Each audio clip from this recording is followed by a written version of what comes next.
Bago tayo magsimula, siguraduhin mong hindi ka nag-iisa sa kwarto at siguraduhin mong tao ang kasama mo. May isang video sa internet na sinasabing hindi mo dapat panoorin mag-isa. Hindi dahil nakakatakot ito, kundi dahil may napapansin ng ibang tao sa likod ng nanonood. Si Adrian ay isang small streamer na mahilig mag-react sa mga creepy videos. Hindi pa siya sikat pero sapat na ang ilang daang viewers para magpatuloy siya gabi-gabi. Isang gabi, may nagpadala sa kanya ng link. Isang lumang video file na walang title. May isang message lang. Panoorin mo hanggang dulo, pero wag mong lilingunin ang likod mo. Napangiti si Adrian. Clickbait lang ito, sabi niya. Binuksan niya ang camera at nag-livestream. Okay guys, bagong content tayo ngayon, sabi niya habang naka-headset. Habang nagsisimula ang video, makikita lang ang isang madilim na kwarto. Walang nangyayari. Tahimik lang. Lumipas ang ilang minuto. Nagsimulang mag-comment ang viewers. Bro, may gumalaw sa likod mo. Napakunot ang noo ni Adrian. Wala naman, sabi niya. Lumipas ang ilang segundo. Mas dumami ang comments. May anino sa pader. May tao sa likod mo. Tumawa si Adrian. Guys, prank lang ito.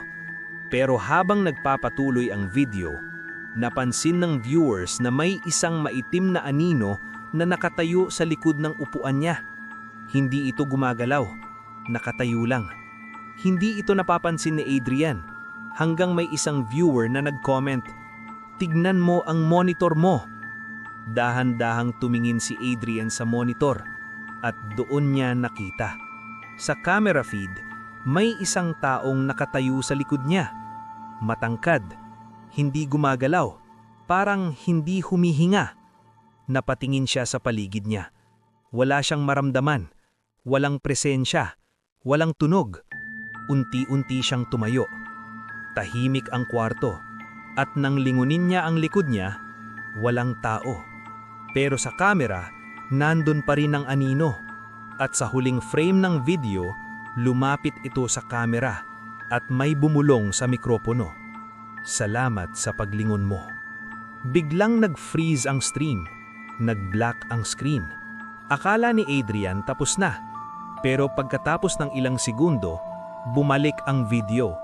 Hindi na ito live feed. Replay na ito. Pero hindi niya maalala na ginawa niya iyon. Sa replay, makikita si Adrian na nakaupo. Pero may kakaiba. Hindi siya gumagalaw. Hindi siya kumukurap. Parang nakapose. At sa likod niya, ang anino mas malapit na. Nagsimula ulit mag-comment ang viewers. Hindi na yan live. Bro, hindi ka na gumagalaw. Sino yung nasa likod mo ngayon? Nanlamig si Adrian. Tinignan niya ang sarili niya sa monitor. Gumagalaw naman siya. Pero sa screen, hindi. At doon niya napansin, ang video na pinapanood niya kanina, wala na. Ang nasa screen, siya na mismo. Parang may delay. Parang may ibang version niya sa loob ng monitor. Unti-unting lumapit ang anino sa Adrian sa screen at saka hinawakan nito ang balikat niya.